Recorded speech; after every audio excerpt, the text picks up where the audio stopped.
आज हम आपको दिखाएंगे कैसे हिंदू गुरुजी के जीवन की अद्भुत गवाही को सुनकर मसीही विरोधियों की आंखों में आंसू आ गए। जब आप उस गवाही को सुनोगे तो परमेश्वर आप सभी की परिस्थितियों को बदलेंगे। इसलिए आप सभी उस गवाही को पूरा जरूर सुने। आप सभी उस गवाही को सुन सकते हैं। ये बताना चाहूँगा कि ये पवित्र शास्त्र मेरे पास में बड़े ही संघर्ष के बाद पहुँचा और मेरा जीवन परमेश्वर का साक्षात्कार होने के बाद में काफ़ी संघर्षों से गुजरते हुए यहाँ तक पहुँचा है।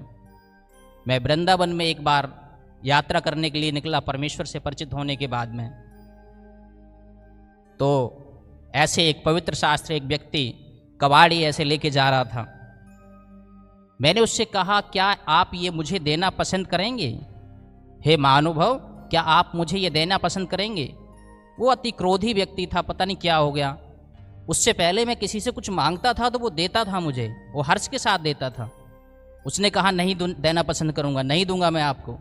तो मैंने कहा भाई ऐसे नाराज़ क्यों हो रहा है भाई, बता कारण क्या हो गया। अच्छा दे दूंगा, मैंने इसको तौल कर लिया है इसीलिए मैं इसको तौल कर दूंगा। तो मैंने कहा इसका वजन करिए आप। उसने कहा 8 रुपये लूँगा मैं। तो मैं उसको 8 रुपये दे करके पवित्र शास्त्र को लेकर के मैंने अध्ययन किया। पढ़ने के बाद में मुझे लगा कि अब हो गया, जितना भी पूजा पाठ आरती हवन यज्ञ करने थे हो चुके हैं। परमेश्वर और कुछ कह रहा है मुझसे। तो मैं यदि ऐसे आश्रम को छोड़ता तो वो कुछ और बात हो सकती थी। इसलिए वो ट्रस्ट इकट्ठा किया, उन लोगों को इकट्ठा किया, उन्हें लिख कर दिया कि भाई मैं परमेश्वर से मिलने जा रहा हूँ। उन्होंने कहा नहीं आप तो परमेश्वर का स्वरूप हैं। मैंने कहा नहीं मुझे मिल जाएगा, फिर मैं लौट आऊँगा। और फिर मैं उस नर्स को खोजने के लिए गया क्योंकि आगे का रास्ता उसी को बताना था। और वो मुझे नहीं मिली, लेकिन मुझे और दूसरा व्यक्ति मिल गया तो वो मेरे पैसे भी लेकर चला गया। उसके मुझे ये बात नहीं है कि वो पैसे लेकर चला गया, लेकिन मैं बहुत दिनों तक ये सोचता रहा कि उसको 1000 रुपये छोड़ने थे, पूरे लेके नहीं जाता। मैं सच कह रहा हूँ, ये मेरे मन में ये नहीं था कि क्यों लेके चला गया, लेकिन थोड़ा छोड़ना था। 2 नर्सों ने मुझे एक समझाया बात की और वो मेरे गांव से थी, तो उन्होंने एक दूसरी जगह पहुंचा दी, एक व्यापारी के पास में। मैं वहां रहने लगा और उसकी ब्याज के काम को देखने लगा। और मुझे बहुत ज़्यादा गुस्सा आया इस बात के लिए कि मैं परमेश्वर को खोजने निकला था और एक चोर व्यक्ति मिल गया जो पैसे लेके चला गया। और मैंने कहा मेरे पास पवित्र शास्त्र है, मैं इसको पढ़ूंगा और प्रार्थना करूंगा, किसी से नहीं मिलूंगा और इसका अच्छा खासा व्यापार है, ब्याज पर पैसे दिया करूंगा और ब्याज लिया करूंगा, ये काम मैं करूंगा। इस देश में धोती कुर्ता और इसका बड़ा ठीक ठाक माहौल है, तो लोग मुझे पैसा दे जाते और उसका ब्याज का मैं काम करता रहा। कुछ समय बीतने के बाद में उन लोगों ने मुझे एक फ़ोन ला के दिया, बोला आप संसार से आपको जुड़ना चाहिए, आपके जीवन इतना सा रहा कि आश्रम और आश्रम से हॉस्पिटल, हॉस्पिटल से हमारे पास इतना सा जीवन रहा, इसलिए एक फ़ोन ला के दिया। बोला इस फ़ोन के जरिए आप संसार से जुड़ सकते हो। तो कुछ चीज़ें उन्होंने सिखाई, वो मैंने सीखी और उसको मैं देख रहा था। तो हमारे गुरुजी उसमें दिखाई दे रहे, भगवा वस्त्र पहने हुए। भारतीयों की एक सबसे खास बात ये रहती है कि वो कहानी और कथा सुनना पसंद करते हैं। गुरुजी पहले अपनी कहानी सुनाते और उसके बाद में वो कोई वचन सुनाते या कुछ समझाते। मुझे लगा कि ये साधु अद्भुत है, मेरे जैसा है साधु, लेकिन मसीह साधु है। मेरे जैसा है साधु लेकिन मसीह साधु है। और बाबा गोस्वामी कहते खग जाने खग ही की भाषा, वो ठग जाने ठग ही की भाषा, ऐसा रामचरितमानस कहती है। तो जैसा प्रवृत्ति का व्यक्ति होता है उसको वैसे व्यक्ति की बात समझने में आती है। मुझे परमेश्वर मिलने के बाद भी मैं गायब हो गया था, ब्याज पर पैसा बांटने में लगा हुआ था और कर रहा था। उनसे कहा, मैंने जो बालिकाओं ने मुझे फ़ोन दिया था, मैंने उनसे कहा क्या ये साधु जी से संपर्क हो सकता है? बोला हाँ हो सकता है।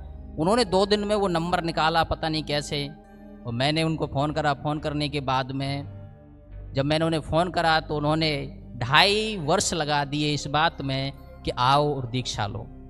2.5 वर्ष हमारी बातचीत होती रही, तब उन्होंने दीक्षा दी। और दीक्षा के बाद में मैं आज आपके साथ में हूँ। कई सारी बातें हैं इस जीवन में।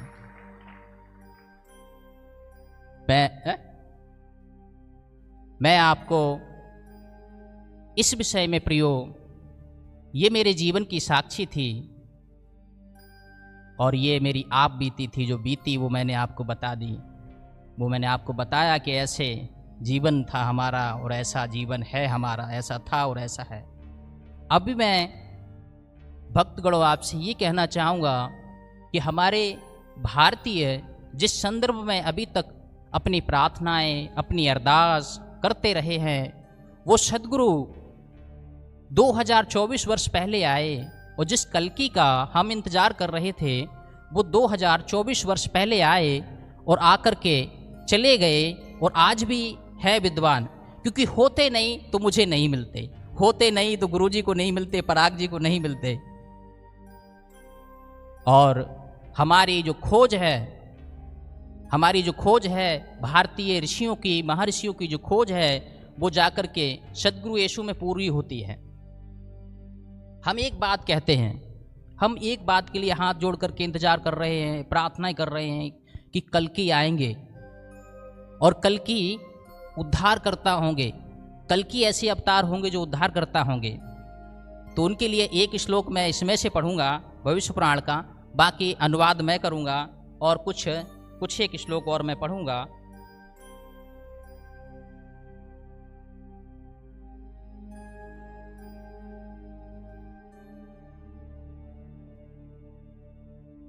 भो भवनीतं तहनम ईश पुत्रम वा सिद्धम कुमारी गर्भणम मोक्ष प्राप्ते ति पुरुषम नमः ईश पुत्रम इति नमः ईश पुत्रम बाहुबलम प्राज्यम। इसमें उन्होंने कहा है कुमारी ईश पुत्रम कुमारी गर्भणम, ईश्वर के पुत्र, ये भविष्य पुराण कह रहा है प्रियो, ईश्वर के पुत्र कुंवारी कन्या से जन्म लेंगे, अवतार धारण करेंगे, अवतरित होंगे और वो पृथ्वी पर आएंगे। और इसके विषय में भविष्य पुराण का मैं अनुवाद इस तरीके से करना चाहूँगा। वो बहुत लंबा श्लोक है लेकिन उसका अनुवाद मैं ये करना चाहूँगा कि उनका कहना ये है, जैसे जो लेखक रहे होंगे जिन्होंने प्रार्थना की, जिन्होंने कल्कि के लिए दर्शन देखा, उन्होंने ये देखा कि वो कुंवारी कन्या से जन्म लेंगे, संभल में जन्म लेंगे और जन्म लेने के बाद में उनको भी मारा जाएगा, लेकिन उनके परिवार वाले उनका वध कर देंगे और पृथ्वी में एक गड्ढा खोद के उसमें गाड़ देंगे, लेकिन वो रात को गाड़ेंगे और सुबह वो कब्र के ऊपर बैठे हुए दिखाई देंगे। ये कल्कि के विषय में भविष्यवाणी है। और 2 मित्र होंगे और घोड़े की सवारी करेंगे और तलवार होगी, लेकिन वो मारने के लिए नहीं होगी। हम सद्गुरु यीशु के जीवन को देखते हैं, वो संभल जो है, संभल का अर्थ है शांति प्रिय या साधुओं की नगरी। आप यरूशलेम को देखिए प्रियो, कई भविष्यवक्ता उस शहर में, उस नगर में जन्मे, वो साधुओं की नगरी है, यानी वो संभल है। और जो विष्णु यश हैं, वो विष्णु यश का अर्थ है यूसुफ। और वो जो शांति है, जिस शांति सुमति से जिनका जन्म होना है, वो माता मरियम है। और आप ये देखेंगे कि सद्गुरु यीशु के भी 2 मित्र थे। जिस समय में वो काठ के ऊपर थे, अपना हवन कर रहे थे, तब उनके साथ में वो जो 2 व्यक्ति थे, उनसे भी उन्होंने मित्रता जैसा व्यवहार किया, ना कि उन्हें डांटा। मित्र को प्रेम करते हैं, ना कि डांटते हैं। और अंत के समय में प्रकाशित वाक्य कहता है, संत यूहन्ना ने बड़ा ही सुंदर लिखा है। महात्मा यूहन्ना कह रहे हैं कि वो आएंगे और घोड़े पर से सवार होकर आएंगे और उनके मुख से तलवार निकलेगी। तो सारी भविष्यवाणियां सद्गुरु यीशु की, कल्कि की सद्गुरु यीशु में पूरी हो रही हैं। 2 बातें और बताऊंगा मैं, 2 श्लोक और हैं जिसमें कहते हैं, लिंगम छेदेशिका हीना संशुद्धारी सदूषिका उच्चला पीशरो भक्षी भविष्यति जनोम। एक और ये श्लोक आता है कि मुझे थोड़ा अभद्रता में मत ले जाना, लेकिन उसमें ऐसा ही लिखा हुआ है कि परमेश्वर का जो अवतार और कल्कि का जो अवतार होगा वो खतना सहित होगा, खतना हुआ रहेगा। आप जो अवतारों का वर्णन आता है उसमें सिर्फ यीशु जी का, सदगुरु यीशु का खतना हुआ। 8वें दिन महात्मा लूका लिख रहे हैं, उन्होंने लिखा 8वें दिन सदगुरु का नामकरण हुआ और उनका खतना किया गया। ऐसा संत लूका लिख रहे हैं, महात्मा लूका लिख रहे हैं। महात्मा जी ने बड़ा ही अच्छा वर्णन किया। तो जो लिंगम छेदी शिखाहीना का तात्पर्य है कि वो यीशु है। शिखाहीना सर्वसुधारी सदूशिका। आप सभी इस वीडियो को भी छोड़ के ना जाए, आप सभी इस वीडियो को पूरा जरूर देखिए। जैसा कि आपने वीडियो में देखा कैसे हिंदू गुरुजी के जीवन की अद्भुत गवाही को सुनकर मसीही विरोधियों की आंखों में आंसू आ गए। आप सभी को हम बताना चाहते हैं परमेश्वर का वचन कहता है आज बहुत सारे लोग हैं जो कि अंधकार में पड़े हुए हैं और वो हमारे प्रभु यीशु मसीह को नहीं पहचानते, लेकिन परमेश्वर का वचन कहता है सत्य को तुम जानोगे तो सत्य तुम्हें स्वतंत्र करेगा। परमेश्वर का जीवित वचन कहता है हर एक घुटना प्रभु यीशु मसीह के सामने झुकेगा और हर एक जीव अंगीकार करेगी कि हमारा यीशु मसीह प्रभु है। आज बहुत सारे लोग हैं जो कि प्रभु यीशु मसीह के नाम का मजाक उड़ाते हैं। आप सभी को हम बताना चाहते हैं परमेश्वर का वचन उनके बारे में कहता है धोखा मत खाओ, क्योंकि परमेश्वर ठट्ठों पे नहीं उड़ाया जाता, क्योंकि मनुष्य जो कुछ बोता है वही काटेगा भी। परमेश्वर का वचन कहता है हमारा प्रभु यीशु मसीह भस्म करने वाली आग है। आज बहुत सारे लोग हैं जो कि यूं ही प्रभु यीशु मसीह के नाम का मजाक उड़ाते हैं, प्रभु यीशु मसीह के नाम को बदनाम करते हैं और ईसाई लोगों पर बहुत सारे झूठे आरोप लगा के कहते हैं तुम पैसा देकर ईसाई बनाते हो। आप सभी को हम बताना चाहते हैं बाइबल कहती है आने वाले समय में हर एक मसीह विरोधी का घुटना प्रभु यीशु मसीह के सामने झुकेगा। इसलिए परमेश्वर का वचन कहता है तुम अपने बैरियों से प्रेम करो और सताने वालों के लिए प्रार्थना करो। इसलिए आप सभी अपने बैरियों से प्रेम करें और सताने वालों के लिए प्रार्थना करें, क्योंकि ऐसा ही करने से आप सभी परमेश्वर की संतान ठहरोगे। क्योंकि प्रभु यीशु मसीह का वचन कहता है यूहन्ना 3:16 में परमेश्वर ने जगत से ऐसा प्रेम रखा कि अपना एकलौता पुत्र दे दिया ताकि जो कोई उस पर विश्वास करे वह नाश न हो बल्कि अनंत जीवन को और बहुतायत के जीवन को प्राप्त करे।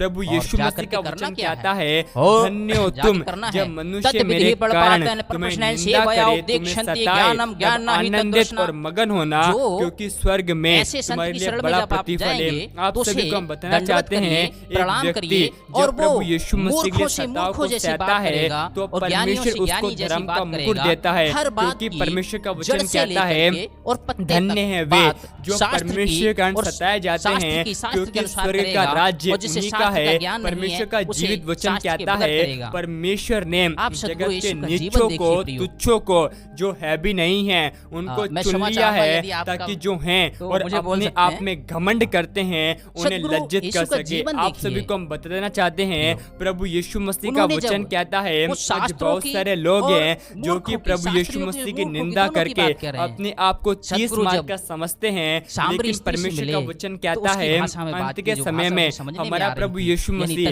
जल्दी आने वाला है और यीशु मसीह का वचन कहता है हमारा परमेश्वर नहीं चाहता कि मसीह विरोधी नाश हो, लेकिन परमेश्वर का वचन कहता है परमेश्वर की इच्छा यह है कि हर एक व्यभिचारी जो भी आज पाप करता है वो भी बचाया जाए। आप सभी इस गवाही को सुनकर क्या कहेंगे आप हमें कमेंट में जरूर बताएं। आप सभी इस वीडियो को एक व्यक्ति के साथ जरूर शेयर करें ताकि वह व्यक्ति आपको द्वारा प्रभु यीशु मसीह को पहचान सके, वो नरक की आग से बचाया जाए, क्योंकि परमेश्वर का वचन कहता है आज बहुत सारे लोग हैं जो कि मसीह विरोधियों की बातों को सुनकर हमारे प्रभु यीशु मसीह को छोड़ देते हैं, लेकिन परमेश्वर का वचन कहता है जो अंत तक धरे रहेगा उसी का उद्धार होगा। आप सभी को गवाही कैसी लगी आप हमें कमेंट में जरूर बताएं। वीडियो को आगे देखने से पहले आप सभी प्रभु यीशु मसीह के प्रोडक्ट को जरूर खरीदे।